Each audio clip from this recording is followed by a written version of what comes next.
Hey, Bo here, and welcome to the Peace and Prosperity Podcast. In today's episode, we're going to talk about money and three of the biggest money myths that keep people broke and keep people struggling financially for years, decades, or even a lifetime. And I have struggled with these things myself. I have struggled with money for a long time.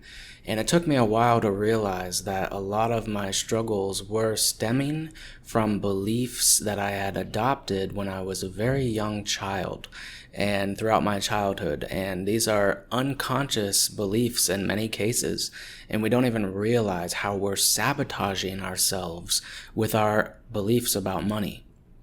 A lot of our beliefs about money, if not all of them, came from what we were told about money or what we picked up about it when we were very, very young, what we learned from our parents, what we learned from our teachers and our peers.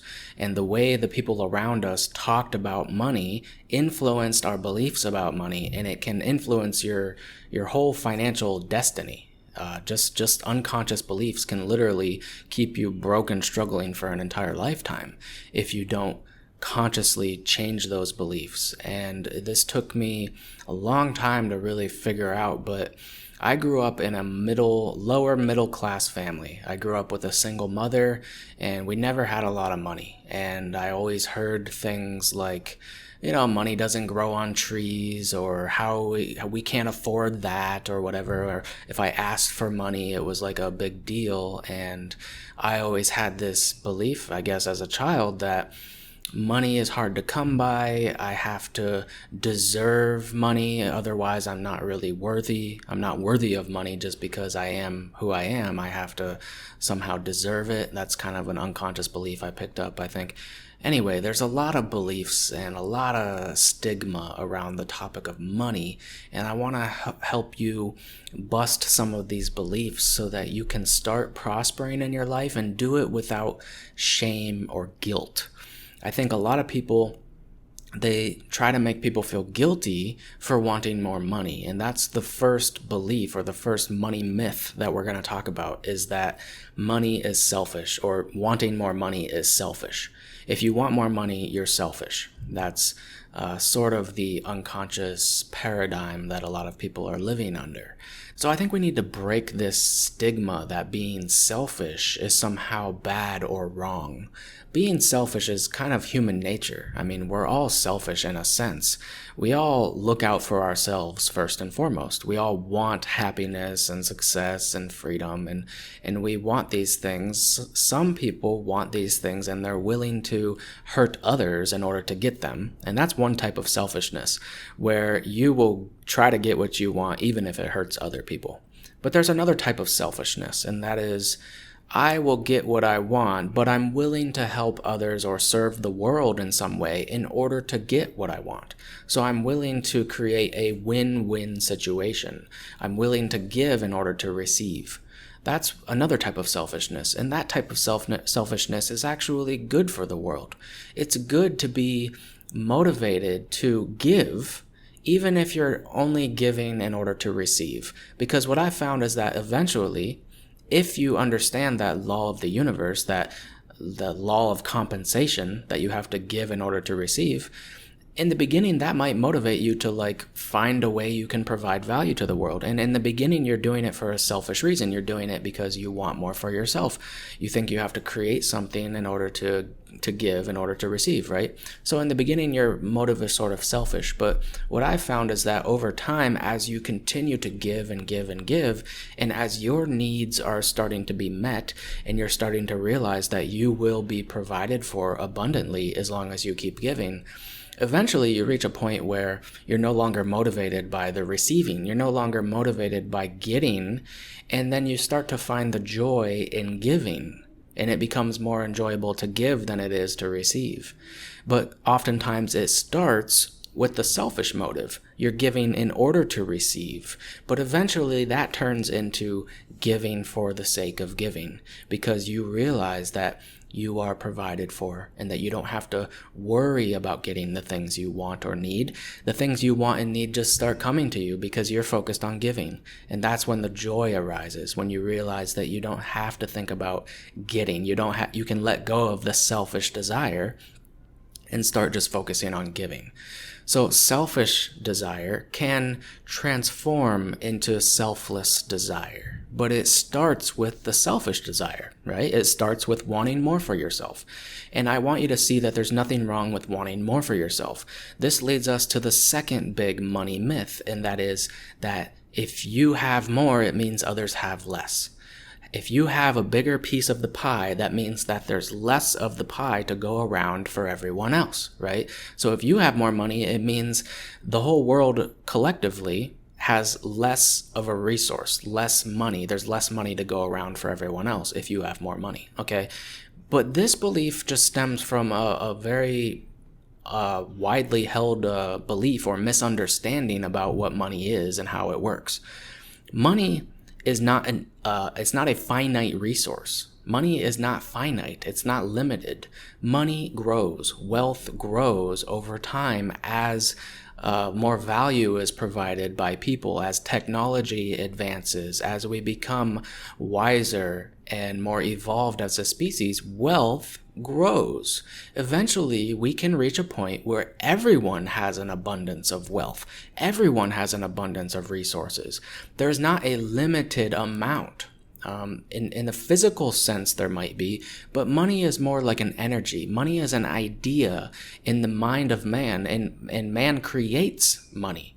Okay, so an easy way to think about this is think about, like, say 500 years ago.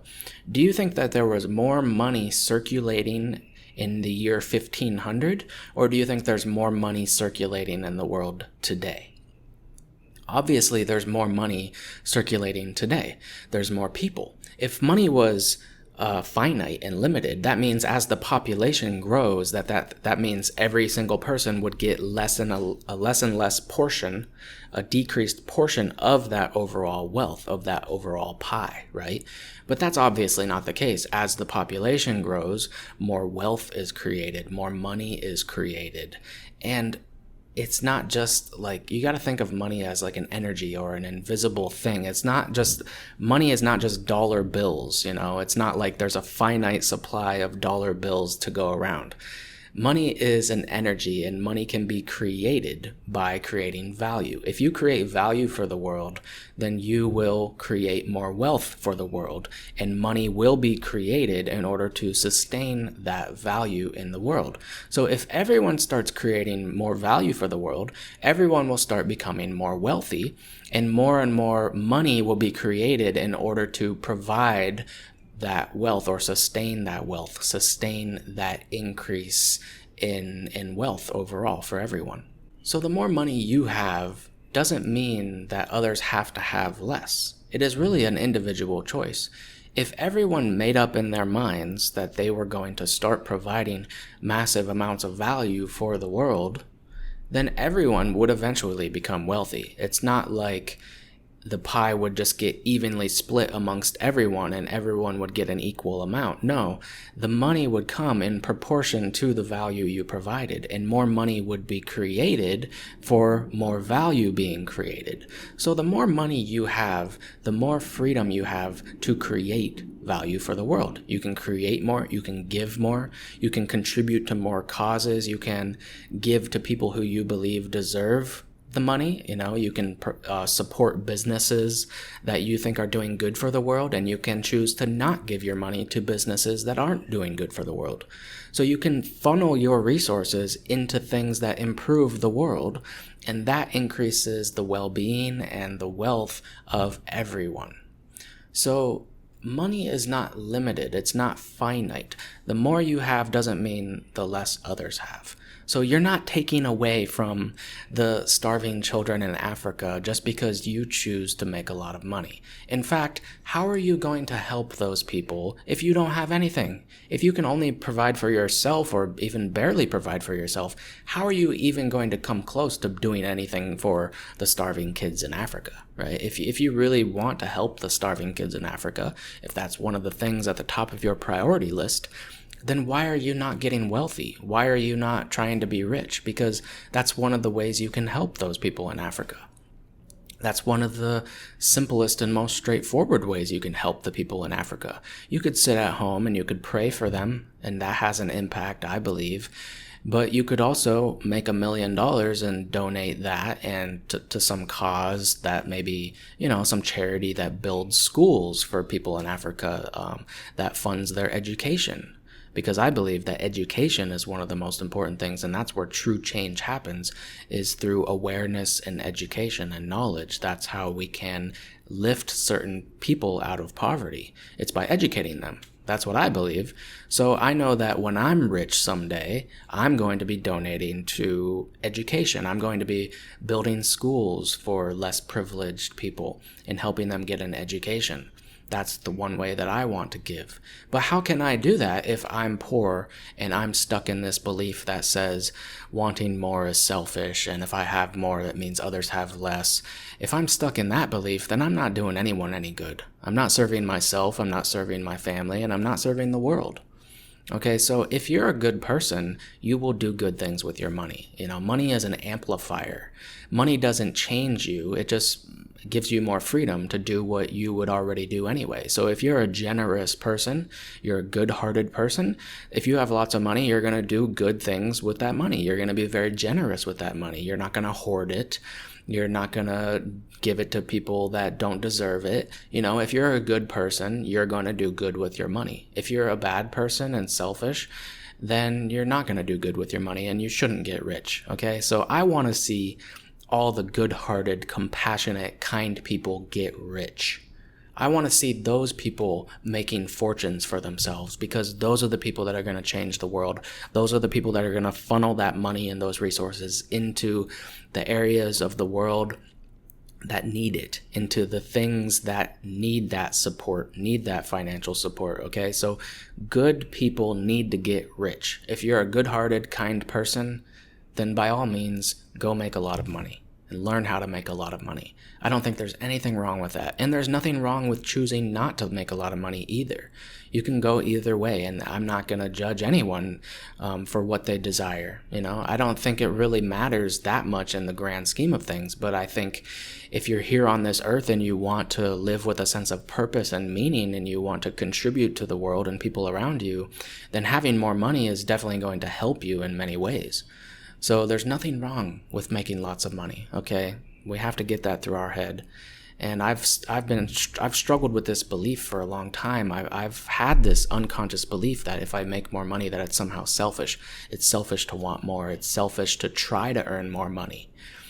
And we just have to get over this stigma that being selfish is a bad thing. It's a negative thing. We're all selfish in some way, but there are good people who want more for themselves, but they want more for themselves because they also want to give more to others. You want to give more to your family. You want to provide a better life for your family. You want to help the world, and you can't really help in the way you want to help if you don't have the financial resources to do so, right?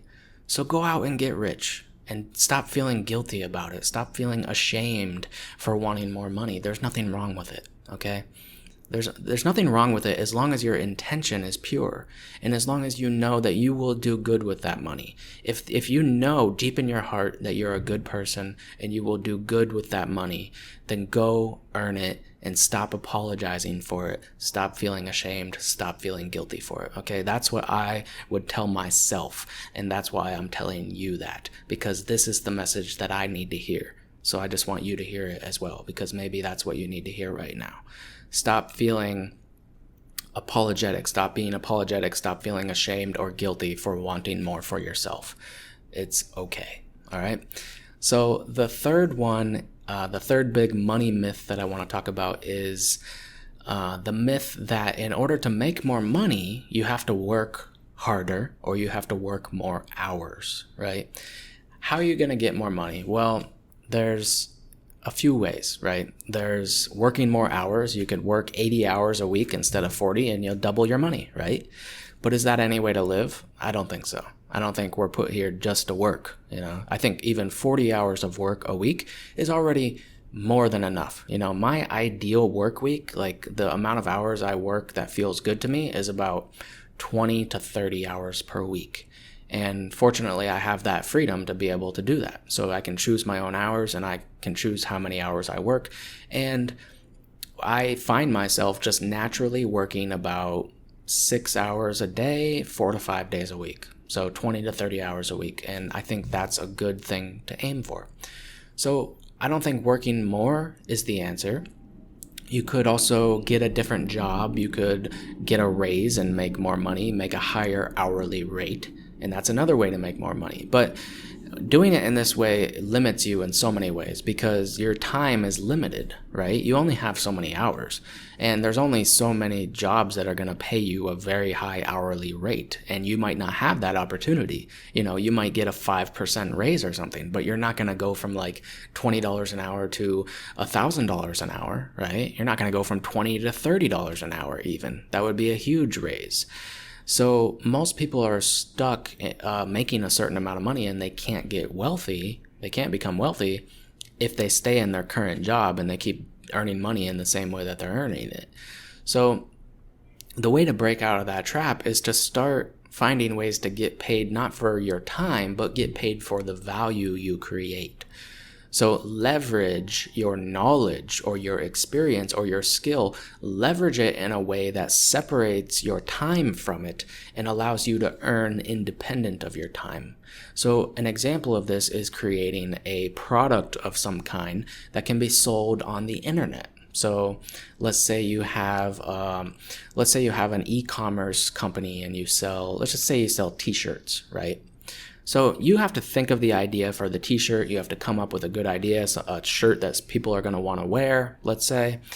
And you can create that shirt using your knowledge. Maybe you have to spend 10 hours in product development and setting up the website and stuff, 10 hours of your time.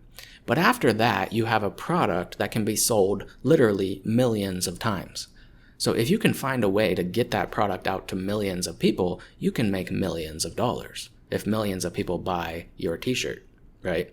So that's an example of how you can use your knowledge to create something that can then be leveraged and scaled in order to create wealth for yourself. So that's how you can separate your time from it. Now, this doesn't mean that you're not going to have to spend any time. It doesn't mean you can sit on the beach all day and do nothing and just rake in the cash, the passive income, lifestyle that a lot of people talk about.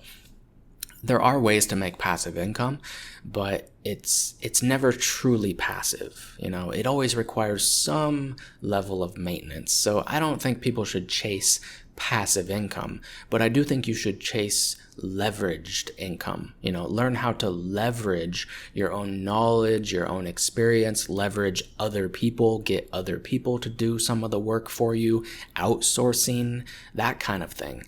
Leverage knowledge, experience, skills, and other people in order to create a business of some kind that can provide wealth for you. Okay, so working a 9-to-5 job or whatever is not the only way to make money. That's the worst way to make money, really, because you're trading your valuable time, your valuable life for a paycheck.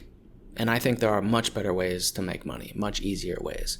So I have a masterclass that I'm going to be putting together soon, actually, that is going to show you how to start earning money by leveraging your knowledge and your life experience in order to help others and provide value for the world and get paid in exchange for that. I have a masterclass coming out soon. There should be a link in the description below, or you can go to perfectlyatpeace.com/prosperity. That's perfectlyatpeace.com/prosperity. And if you go to that URL, you can sign up for early access to the masterclass, or if it's already released right now, you can access it right away. But that's the URL that it will be at when it's ready. So that's the 3 big money myths. 1, making money is selfish. 2, having more money means other people will have less. And 3, to make more money, I have to work more hours or work harder. So I hope I've busted those myths for you today. I hope I've at least provided a little bit of insight for you and helped you shift those beliefs. Now, you will run into obstacles and roadblocks. You will find yourself maybe sabotaging yourself. These beliefs are unconscious, and a lot of them were adopted at a very, very young age. So they will come up as you go through life. Just because you heard this and maybe you see it differently now and you realize that you don't need those beliefs anymore and that they're not justified anymore, just because that you know that now or you're aware of that doesn't mean that you're not going to still have those emotions and those doubts and those fears come up and try to stop you. But just remember to be present and aware and just pay attention and just notice when maybe you're holding yourself back, and go within and try to see that maybe it's just one of those unconscious beliefs that you picked up when you were very young. Maybe that's all it is, and maybe that's all that's in your way.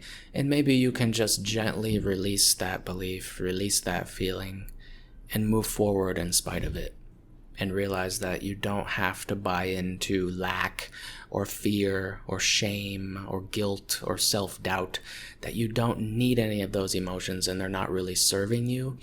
And they're really just emotions and beliefs that we picked up as children, and we thought that they were necessary, but they're not really, I don't think negative emotions are ever justified. I don't think we need to justify them or keep them around for any reason. I don't think they serve us, and I think that we can prosper in this world peacefully. We can prosper peacefully. We can prosper with joy and gratitude, not with shame or guilt or fear or doubt. We don't have to be apologetic about prospering in life. Okay? So let's end the limitation and the lack and the fear and the guilt and the shame. Let's end that today and move forward with ease and grace. Okay? And provide value for the world. Give in order to receive. The more value you provide, the more you will receive in life. And eventually you'll find the joy in giving. Realize that you're always supported and that you don't need to worry about receiving, as long as you're just focused on giving, providing value and support to other people in the world at large. Okay? So I wish you much success, my friend, and I'll talk to you in the next episode. Peace.